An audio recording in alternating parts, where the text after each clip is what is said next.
Godmorgen og velkommen til det nye nyhedsformat her fra Brostrupgård Efterskole. På DR er du vant til at kunne se nyheder kl. 6 om aftenen, og på TV2 kommer det kl. 7 om aftenen. Her der er frit valg. Du kan se den sådan cirka kl. 6-7 stykker. Vi skal lige se, at vi baserer jo vores nyheder på henvendelser fra vores seere.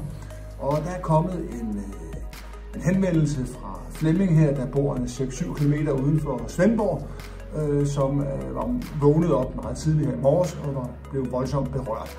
Lad os lige se, hvad han har at sige. Godmorgen. Jeg stod op her ved 6-7-tiden, og der skulle jeg ud og kigge til mine 6-7 vindmøller, og så jeg på nyhederne, at der er en skole, der har begravet den her trend med 6-7. Det kunne jeg godt tænke mig lige blive fulgt op på i nyhederne. Tak til Flemming for at indsende det her lille bekymrende indslag her.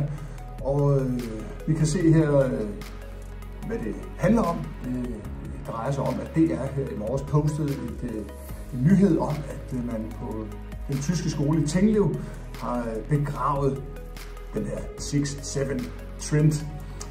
Lærerne var kort og godt trætte af den.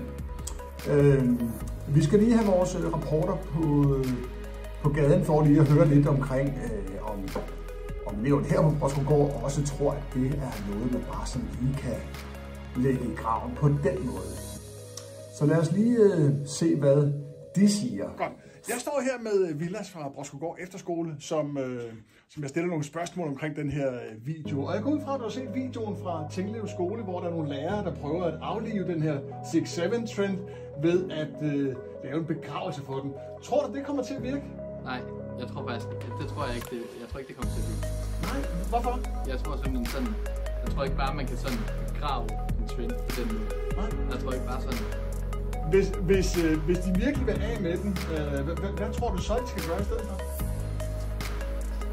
Altså sådan, jeg tror lidt, at hvis man virkelig gerne vil af med den, fordi lærerne bliver trætte af, at vi siger det, så måske bliver elever trætte af, at hvis lærerne bliver ved med at sige det, så måske sådan lidt omvendt psykologi. Okay. Sådan, ja. Der er måske sådan 6-7% chance for, at det kommer til at virke. Okay, jamen det tror jeg, vi går med. Tak. Ja, det er spændende, hvordan det går her. Det finder vi nok ud af om en 6-7 dage, hvordan det egentlig er gået med det. Det er jo typisk sådan, at når man skal enten aflive eller skabe en trend, så skal man over det punkt, der hedder sin kritiske masse. Og hvor mange det egentlig er, der så skal begrave 6-7 trend, det ved jeg sørme ikke. Det er nok i hvert fald mere end 6-7 stykker. Så vi får se. Husk, at du kan følge med på nyhederne her 6-7 gange om ugen.